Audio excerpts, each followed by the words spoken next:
নমস্কার, আমি শান্তনু পাত্র। আপনারা এখন দেখছেন অ্যাম্বিশন স্টাডি। আমাদের আজকের আলোচনা, আমরা এখানে একটা অ্যারিথমেটিকের ম্যাথ নিয়েছি, বিশেষ করে আপকামিং যে এক্সামগুলো আছে সেই উপযোগী। এটা হচ্ছে একটা ট্রেনের অঙ্ক।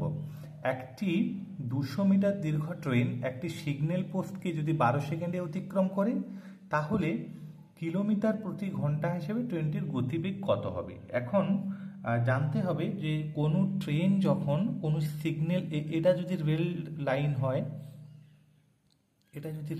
হয়, আর সিগন্যাল পোস্ট মানে হচ্ছে এইরকম কোনো একটা সিগন্যাল পোস্ট আছে, তার মানে এটা একটা ছোট্ট জিনিস। তাহলে এটাকে যদি যখন কোনো ট্রেন অতিক্রম করছে, এই ট্রেনটা যখন এটাকে অতিক্রম করবে, তার মানে সিগন্যাল পোস্টকে সে 12 সেকেন্ডে অতিক্রম করছে, তার মানে সে নিজের দৈর্ঘ্যটাকেই অতিক্রম করছে 12 সেকেন্ডে। তাহলে এটাকে আমরা কেমনভাবে সলভ করব?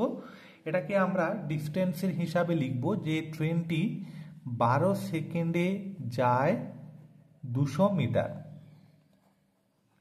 তাহলে 1 সেকেন্ডে কতটা যাবে?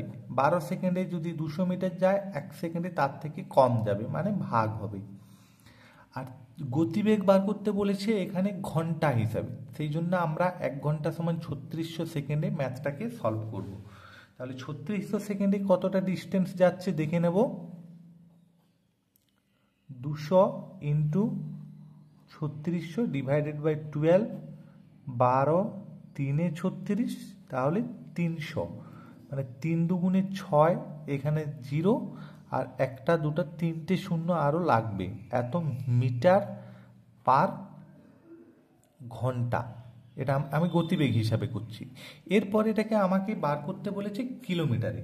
আমরা জানি মিটারকে 1000 দিয়ে ডিভাইড করলে কিলোমিটার বেরোয়, তার মানে এই তিনটে ডিজিটকে আমাদের বাদ দিতে হবে, তাহলেই আমাদের চলে আসবে কিলোমিটার বাই আওয়ার।